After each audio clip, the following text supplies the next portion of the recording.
Ujian madrasah 2026 sebentar lagi tiba. Tapi sebelum kita ngomongin soal belajar, ada yang jauh lebih penting nih, aturan mainnya. Nah, kali ini kita akan bedah tuntas prosedur operasional standar atau biasa kita sebut POS ujian madrasah. Ini dokumen yang wajib banget dipahami sama semua siswa, orang tua, dan juga para guru. Jadi, ini bukan sekedar aturan biasa loh, panduan ini tuh resmi dari Kementerian Agama. Misinya cuma satu, memastikan ujiannya adil dan seragam buat semua. Biar nggak ada yang dirugikan, kualitasnya terjamin, dan standarnya sama di seluruh Indonesia. Intinya, semua punya kesempatan yang sama. Mungkin kamu udah ngerasa siap banget nih buat belajar mati-matian. Tahan dulu. Persiapan terbaik itu justru dimulai dari paham medan perangnya. Yuk, kita bedah bareng-bareng aturan mainnya, biar nanti pas hari H nggak ada lagi tuh yang namanya kaget atau bingung. Oke, ini dia agenda kita hari ini. Kita mulai dari aturan dasarnya dulu, terus kita lihat siapa aja sih yang ada di balik layar ujian ini. Habis itu, kita bakal fokus ke hak dan kewajiban peserta, lanjut ngintip bentuk dan jadwal ujiannya, dan terakhir, yang paling ditunggu-tunggu. Apa aja sih yang menentukan kelulusan? Oke, kita mulai dari yang paling dasar. Sebenarnya apa sih POS ujian madrasah itu, dan kenapa dokumen ini penting banget? Yuk kita cari tahu. Gampangnya gini deh, POS ini tuh kayak buku panduan sucinya pelaksanaan ujian madrasah. Semua detail teknis dari A sampai Z ada di sini. Mulai dari gimana cara bikin soal, siapa yang boleh jadi pengawas, sampai cara memeriksa lembar jawaban. Semuanya diatur. Nah, ini dia jantung dari semua aturan yang ada. Tujuannya bisa kita lihat dari 3 kata kunci. Pertama, objektif. Artinya penilaian itu murni berdasarkan kemampuan kamu, bukan karena hal lain. Kedua, akuntabel. Maksudnya kalau ada masalah, prosesnya bisa dilacak dan dipertanggungjawabkan. Dan yang terakhir, semuanya harus taat hukum. Ini jaminan kualitas buat kita semua. Ujian skala nasional kayak gini pastinya butuh kerjasama banyak pihak kan? Nah, siapa aja sih orang-orang di balik layar yang memastikan semuanya lancar?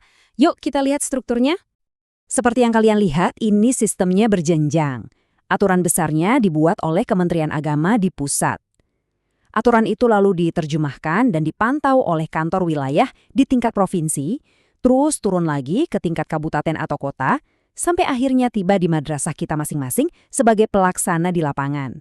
Jadi, madrasah itu nggak jalan sendiri-sendiri, tapi jadi bagian dari satu sistem yang terkoordinasi. Oke, sekarang kita pindah fokus ke pemeran utamanya. Kalian, para siswa. Nah, kalau kamu yang mau ikut ujian, bagian ini penting banget buat disimak. Apa aja syaratnya, apa hak kamu, dan apa kewajiban yang harus kamu penuhi.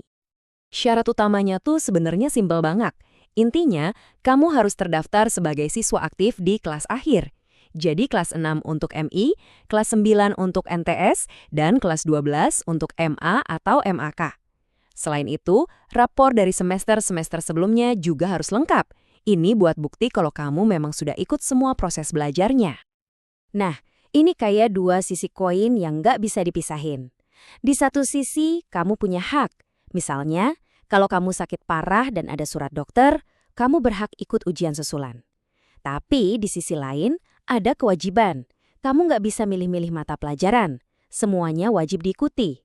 Dan yang paling penting, patuhi semua tata tertib. Keduanya sama-sama penting ya. Coba deh nanti perhatiin kartu ujianmu. Ada deretan 15 angka kan? Jangan dikira itu nomor acak loh. Setiap digitnya itu punya arti. 2 angka pertama itu tahun ujian. Terus ada kode provinsi, kode kota, jenjang pendidikanmu, kode unik madrasah, sampai nomor urut kamu. Jadi nomor peserta itu udah kayak KTP ujianmu. Spesifik banget. Oke, sekarang kita masuk ke bagian yang paling teknis dan sering banget ditanyain. Kapan sih ujiannya? Terus apa bentuknya cuma soal pilihan ganda aja? Yuk kita kupas tuntas. Nah, ini nih bagian yang seru. Jangan bayangin ujian madrasah itu cuma duduk diam ngerjain soal di kertas. Aturannya itu fleksibel banget. Selain tes tertulis, madrasah juga bisa menilai siswa lewat portofolio karya, tugas proyek, atau ujian praktik langsung. Kenapa begitu? Ya karena nggak semua kemampuan bisa diukur pakai pilihan ganda kan? Kemampuan presentasi atau praktek di lab misalnya butuh cara penilaian yang beda. Catat tanggal-tanggal penting ini ya. Tapi, ingat, ini adalah rentang waktu. Jadi, untuk jenjang MA dan MAK, ujian bisa diadakan kapan aja di antara awal Maret sampai pertengahan April. Sementara buat MTS dan MI, rentangnya ada di akhir April sampai pertengahan Mei. Nah, tanggal pastinya kapan? Itu nanti akan ditentukan dan diumumkan sama madrasah masing-masing. Jadi pantau terus ya info dari sekolahmu. Dan sampailah kita di garis finish. Setelah semua proses belajar dan ujian, apa sih yang sebenarnya jadi penentu kelulusan? Apa nilai ujian jadi satu-satunya faktor? Mari kita lihat aturannya. Nah, jawabannya ternyata simpel banget dan mungkin ini bakal bikin kaget sebagian dari kita. Kelulusan itu nggak cuma ditentukan oleh nilai ujian madrasah. Syaratnya cuma ada 2. Pertama, kamu harus sudah menyelesaikan semua program pembelajaran. Artinya semua mata pelajaran dari awal harus tuntas. Kedua, kamu wajib mengikuti ujian madrasah. Perhatiin ya, kata kuncinya itu mengikuti, bukan mendapat nilai tertentu. Jadi, kelulusan itu gabungan dari rekam jejak belajar kamu dan partisipasi di ujian akhir. Dan ini dia tanggal yang paling bikin deg-degan, pengumuman kelulusan. Buat teman-teman di jenjang MA dan MAK, lingkari kalendermu di tanggal 4 Mei 2026. Sementara untuk jenjang MI dan MTS, hari penentuannya adalah 2 Juni 2026. Semoga hasilnya memuaskan buat kita semua ya. Jadi, kalau kita tarik benang merahnya, POS ujian madrasah ini bukan sekedar tumpukan aturan, ini adalah sebuah komitmen buat menjaga integritas pendidikan. Tujuannya ya kembali ke 3 kata sakti tadi, objektif, akuntabel, dan berkualitas. Semua ini demi memastikan setiap siswa dapat penilaian yang paling adil atas usaha belajar mereka selama bertahun-tahun.